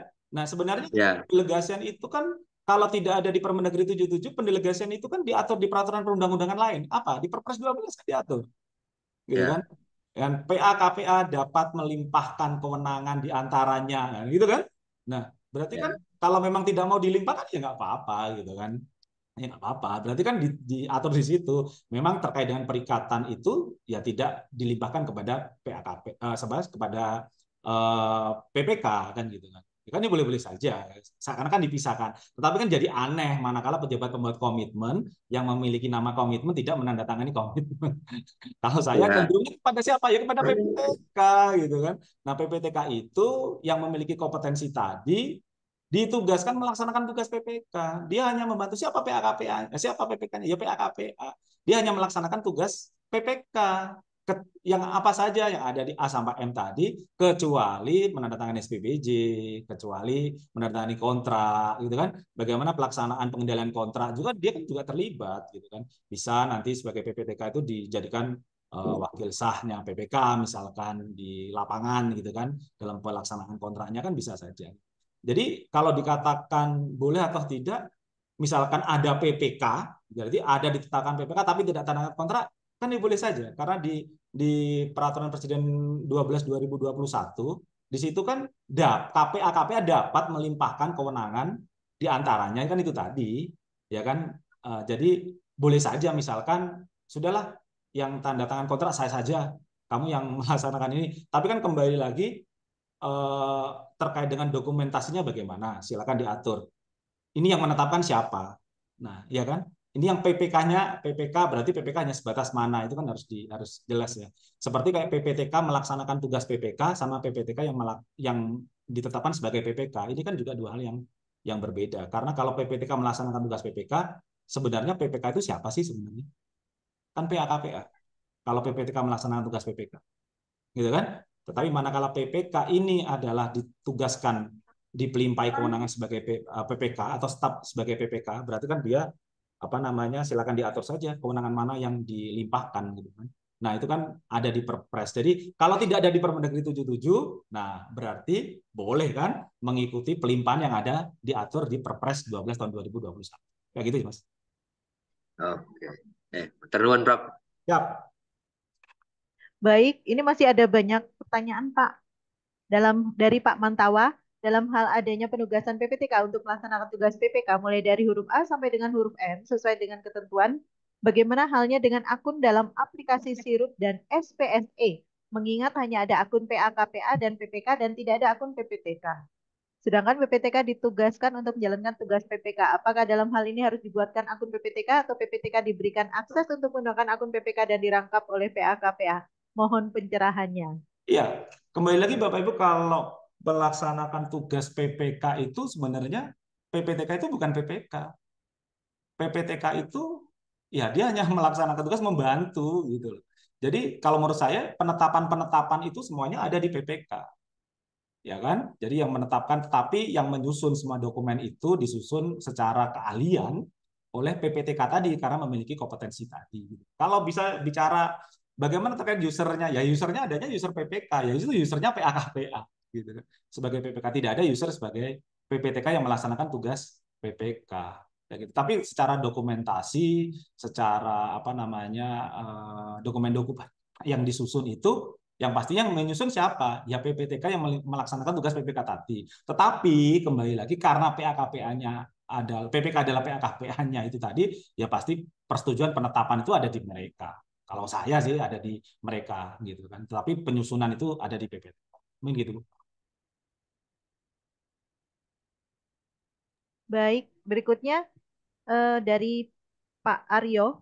PA menunjuk pegawai OPD menjadi PPK, tapi pegawai tersebut tidak memiliki kompetensi PBJ. Apakah sanksinya? Yang ditanyakan sanksinya, Pak. Jadi yang mana Pak siapa tadi Bu? Pak Aryo. PA menunjuk pegawai OPD menjadi PPK, tapi pegawai tersebut tidak memiliki kompetensi PPK. Apakah sanksinya? Nah ini sanksinya diberikan kepada siapa ini? Gitu. Jadi yang menunjuk atau menetapkan yang bersangkutan menjadi PPK adalah pengguna anggaran gitu loh. Tapi pengguna anggaran tahu yang bersangkutan itu tidak memiliki kompetensi gitu. Jadi kalau ada apa-apa ya berarti tanggung jawabnya ke pengguna anggaran gitu. Nah, kalau dibilang sanksinya apa? Nah, ini kalau kalau apa namanya lebih jauh kan kembali lagi secara apa ya? Secara syarat sahnya apa? Syarat sah sebuah perjanjian misalkan. Nah, ini kalau tidak memiliki kompetensi itu menjadi batal atau tidak ya? Kalau ini karena yang ditunjuk untuk menandatangani perjanjian itu seseorang yang tidak memiliki kecakapan atau apa kompetensi itu tadi gitu. Jadi, nah siapa yang akan mendapatkan sanksi misalkan ya kalau saya ya sanksi itu ada di pengguna anggaran karena dia sudah tahu mungkin lalai bahwa jadi semua resiko nanti akan kembali ke pengguna anggaran karena yang menetapkan PPK yang tidak memiliki kompetensi tadi adalah pengguna anggaran. Baik, terima kasih Pak Muklis. Berikutnya mungkin hampir sama Pak untuk pertanyaan dari Pak Herman. Izin bertanya, apabila hierarki penetapan PPK sesuai SE terbaru tidak dijalankan oleh Satker dengan urutan yang pertama, dari yang pertama akan tetapi langsung ketiga, bagaimana sanksi konsekuensinya? Nah, sebenarnya apa namanya urutan ini kan strategi kalau menurut saya, strategi saja bagaimana mengoptimalkan peran-peran dari teman-teman ya, teman-teman di KPBJ ya sebagai ahli pengadaan barang jasa. Tapi kan kembali lagi di apa ketentuan terakhir tadi kan sudah diperjelas juga. Sebenarnya regulasi kita juga sudah jelas merefer ke misalkan di Permendagri 77 itu kan manakala tidak ada apa namanya memiliki kompetensi tadi ini siapa yang boleh menjadi PPK misalkan kan selalu itu perdebatannya gitu kan. Jadi seakan-akan kita apa kita harusnya mengidentifikasi gitu kan mana-mana saja yang memang PPK itu perlu strategi yang perlu kompetensi yang ini yang memadai misalkan. Nah, tapi kalau manakala OPD-OPD yang tidak perlu, yang sederhana, yang kecil, yang tidak hanya kebutuhan rutin, kegiatan pelaksanaan yang standar, apalagi sudah di katalog, saya kira peran-peran dari apa PA-KPA dibantu oleh PPTK ini saja ya bisa cukup saja gitu. Tapi dibantu oleh teman-teman dari UKPBJ misalnya. Jadi kalau menurut saya bukan bicara sanksi ya, bagaimana mengoptimalkan peran-peran, bagaimana mengoptimalkan strategi, bagaimana yang pastinya kalau LKPP itu bicaranya bagaimana meningkatkan kompetensi, bagaimana meningkatkan apa namanya pengadaan ini dilakukan oleh orang-orang yang memiliki kompetensi. Tetapi kalau dari sisi regulasi yang pastinya bagaimana ketaatan terkait dengan regulasi, bagaimana ketentuan itu mengatur gitu. Itu ya strategi saja. Tetapi kembali lagi di poin-poin akhir di SE itu kan sudah disebutkan Kalau memang dalam hal-hal seperti itu tidak ada, ya monggo saja strategi mana yang mau diambil. Nah, tidak ada yang salah Bapak Ibu gitu kan. Misalkan tapi juga menjadi bahan diskusi yang menarik dengan teman-teman UKBBJ gitu kan. Manakala teman-teman UKBBJ melaksanakan tugas di OPD lain misalkan. Gitu kan. Kadang-kadang saya nyentilnya kenapa nggak anggarannya dikasihkan UKBBJ saja gitu kan. Nah, berarti kan di sini ada apa? OPD kok tidak meningkatkan kompetensinya? Harusnya teman-teman di OPD itu ya juga harus meningkatkan kompetensinya, apalagi dinas-dinas teknis yang melaksanakan kegiatan teknis. Jadi kalau saya sih agak sedikit aneh saja manakala PPK itu sebagai pelimpahan kewenangan itu berasal dari OPD lain yang memang masa harus dari awal dia harus, kan pelaksanaan kegiatannya kan tidak tiba-tiba anggaran sudah tersedia tiba-tiba ditetapkan sebagai PPK kan Bapak Ibu. Harusnya penetapan pembuat komitmen itu harusnya dia tahulah sejauh mana dalam proses penganggaran, perencanaan dari awal. Itu kan akan lebih baik. Nah, yang lebih tahu dan lebih bisa detail itu kan yang pastinya kan OPD yang bersangkutan. Masa sih di dalam pelimpahan kewenangan itu harus dilimpahkan kepada orang di luar Satker atau OPD yang mempunyai anggaran. Tapi ya kembali lagi, kalau dari LKPP yang pastinya pengadaan itu akan dipegang oleh seseorang yang memiliki kompetensi. Nah, sekarang pertanyaannya bagaimana yang pekerjaan-pekerjaan yang sederhana semuanya masa harus minta ke PPK-nya dari UKPPJ gitu kan? Masa beli makan minum buat rapat aja dari UKPPJ PPK-nya. Nah, ini kan karena memiliki kompetensi gitu kan. Nah, hal seperti itu cukup di KPA. Tapi manakala ada pekerjaan-pekerjaan strategis, pekerjaan yang kompleks, ya silakan paket tertentu itu mungkin dimintakan gitu kan, ke UKPBJ itu kan, Javung yang memiliki kompetensi untuk itu sih Bu. Itu. Baik, Pak Mukris, ini waktunya sudah eh, lebih 1-2 menit. Ini Masih ada sampai lagi? jam berapa ya, Pak? Masih banyak sih, Pak, pertanyaannya. Coba dikejar. Oke, izin bertanya dari Bu Mudiharti apa Pak? Izin bertanya apakah PPK dalam hal ini pejabat penata usaha keuangan bisa sebagai pokja pemilihan? Yang mana tuh Bu? Bu Mudiharti. Uh, Mudi. Bu Oke, Mudiharti Budi. Mentah. di jam 15:16. Oke, 15-16. Izin bertanya apakah PPK pejabat, berarti PPK Pejabat SKPD penata ya usaha. maksudnya, PPK Ya, SKPD bisa sebagai pokja pemilihan. PPK SKPD. PPK SKPD di mana sekarang? Berarti PPK SKPD di OPD-nya ya. Berarti dia sebagai PPK SKPD sebagai pokja pemilihan. Kalau di kalau UKBB pokja pemilihan berarti ini ada di bagian ya. Kalau Bu Mudiarti ini berarti UKBBJ berarti bagian. Nah, kalau bagian ini berarti dia ada PPK unit SKPD. Ya kan? Nah, sekarang ada konflik kepentingan nggak antara PPK SKPD-nya itu dengan paket misalkan paket yang dilaksanakan gitu kan. Nah, sekarang pejabat penata keusahaan keuangan itu berarti struktural. Apalagi sekarang ini fungsional, tetapi dimungkinkan, masih dimungkinkan ya. Tapi kembali lagi ada konflik kepentingan nggak, coy nggak terkait dengan itu? Kalau saya sih tidak pejabat penata keusahaan kan tidak ada ya, tidak diatur ya terkait dengan pokja pemilihannya itu. Yang diatur adalah PPK misalkan. PPK di paket yang sama, dia juga sebagai PPK SKPD misalkan. Nah, ini yang menjadi konflik kepentingan. Ini tidak boleh gitu kan. Jadi kan PPK sebagai PPK SKPD juga. Nah, ini kan tidak boleh gitu. Nah, kalau pokja pemilihan saya kira dimungkinkan gitu kan, dimungkinkan. Kayak gitu, Bu. Kemudian baik Pak. Sudah setelah itu dari Pak Oktavianus Tony, izin bertanya penetapan KPA permanen sesuai CSK penetapan atau ditetapkan setiap tahun anggaran? penetapan kuasa pengguna anggaran. Nah, kuasa pengguna anggaran ini kan berarti kan ada ini ya, ada batasan terkait dengan anggaran yang dia kelola gitu kan. Nah, biasanya kalau kuasa pengguna anggaran itu kan ditetapkan setiap tahun anggaran gitu kan, ada penetapan sebagai kuasa pengguna anggaran, ada gitu kan. Tetapi ada juga yang bahwa selama yang bersangkutan itu masih belum diganti misalkan, itu bisa saja. Tinggal nanti ada terkait dengan penetapan anggaran yang dikelola. Jadi penetapan kuasa pengguna anggaran ini ya bisa saja berlanjut terus gitu loh, selama memang tidak diganti gitu kan. Tetapi terkait dengan besaran yang dia kelola itu kan biasanya dikeluarkan SK sendiri gitu kan, berapa anggaran yang dikelola. Bisa saja. Seperti kalau sebenarnya pengguna anggaran itu apakah perlu harus ditetapkan SK misalkan. Nah, kalau dikatakan karena ini atribusi secara otomatis gitu kan. Tetapi kembali lagi tetap harus ditetapkan misalkan karena terkait dengan anggaran yang dia kelola. Jadi ya bisa saja berlangsung selama kuasa tidak diganti gitu. Tergantung nanti didetailkan anggaran berapa yang dikelola setiap tahun. Baik, selanjutnya Pak, dari Pak Iki. Kalau KPA menetapkan PPTK pada unit kerja, apakah dalam SK pelimpahan kewenangan PA disebutkan tentang hal tersebut? Ya kan pelimpahan kewenangan itu kan ada gitu kan